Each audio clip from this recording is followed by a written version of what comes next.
Hey, and welcome back. I'm really glad you were here because today we are rediving into one of the most misunderstood and overconsumed ingredients in our diet, sugar, and how they affect you, how much is considered too much, and most importantly, how to become more sugar-aware without fear or guilt. These naturally occur in many foods and act as a basic fuel source for the human body. Glucose is especially critical. Your brain, red blood cells, and muscles rely on it for energy. Your brain alone uses around 120 grams of glucose per day. This isn't about demonizing desserts, it's about creating a healthier relationship with sweetness. Our modern diet includes far more added sugar than we need. They're part of a nutrient-rich package. Added sugars, which manufacturers include during processing for flavor or shelf life, are what you want to watch. These include white sugar, corn syrup, honey, agave, fruit juice, concentrate, and more. They're found in everything from granola bars to ketchup. Natural sugars in fruit and dairy come with fiber, water, and nutrients that help slow down absorption and lessen blood sugar impact. Think about ketchup, pasta sauce, crackers, salad dressing all can pack in a surprising amount of sugar per serving. Insulin is released by your pancreas to shuttle that glucose into your cells for energy. If you've consumed too much, especially rapidly absorbed sugar, you'll spike and then crash. This leaves you tired, irritable, and craving more sugar. Others use hidden names. There are over 60 names for sugar, like maltose, dextrose, fruit juice, concentrate, and barley malt. Over time, this cycle can contribute to insulin resistance, fat storage, and chronic diseases like type 2 diabetes and heart disease. Look for the added sugars line. Many new labels separate this from total sugar. Check the ingredients for any of sugar's aliases. Switch to plain yogurt and add your own fruit. Choose unsweetened nut butters. Add cinnamon or vanilla to oatmeal instead of brown sugar. Look for breads, sauces, and snacks with little to no added sugar. Once you spot where it shows up most, maybe your coffee creamer, your afternoon snack bar, or the nightly dessert, too, can make mindful changes. If you eat multiple processed items a day, the sugar adds up before you even notice. That's triple the healthy limit, and that's not even including dessert. Having a treat at a party or an ice cream cone on a sunny day isn't going to ruin your health. From choosing foods that fuel your body, elevate your mood, and support your goals, what matters most is what you do regularly, not occasionally. Most people don't realize how quickly sugar sneaks in, or boredom, stress, or habit. Emotional eating can fuel sugar overconsumption. Ask yourself, am I eating this because I want it, or out of habit?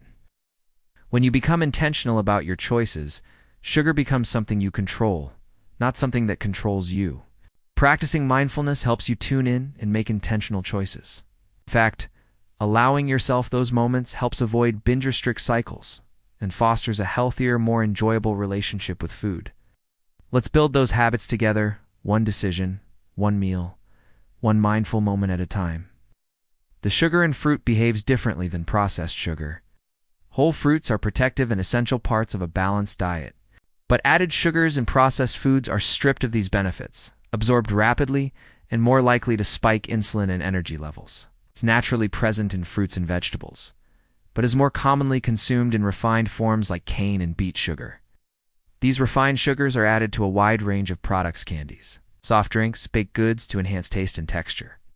A small yogurt can have 15 grams. Some cereals pack in 10 to 20 grams per serving, even before you add anything else. But they add little to no nutritional value. It's in cereals, sauces, salad dressings, protein bars, smoothies, even foods labeled as healthy.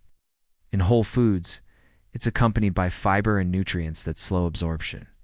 They're easy to overconsume, which leads to excessive calorie intake and metabolic issues over time.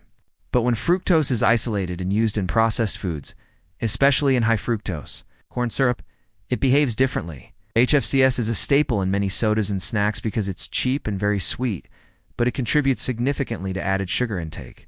But is sugar really that bad? How much is too much? Is natural sugar different from added sugar? Today we're unpacking it all. You'll learn what sugar does in your body, the different types of sugar.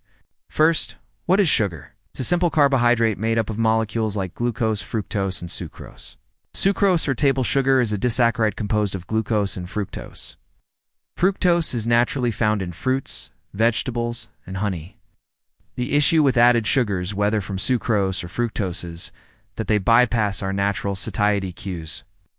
Now, sugar in itself isn't evil. The concern lies in the quantity and form we consume. To clarify, natural sugars in whole foods like fruits and vegetables are fine. Even foods that don't taste sweet can contain hidden sugars. So what happens when you eat sugar? Your blood glucose rises. Let's talk numbers.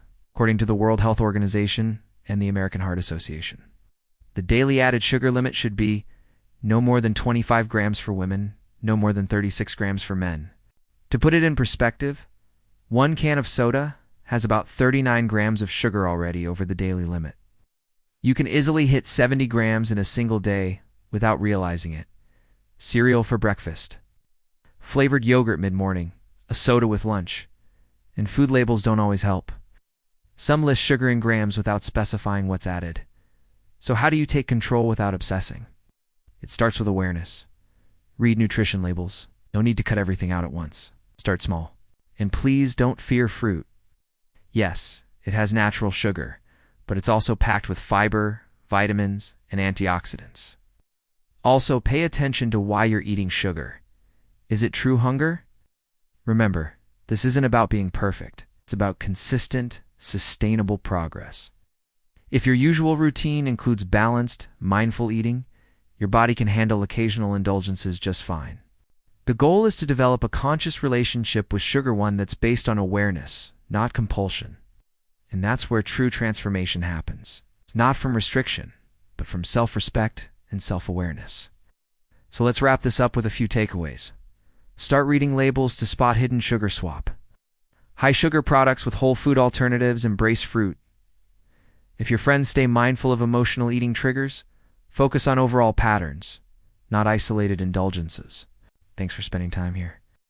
If this video helped you understand sugar better, give it a like, subscribe for more, and share it with someone who could benefit. You're not here to diet, you're here to thrive. And thriving starts with awareness, balanced choices, and small consistent steps toward better health.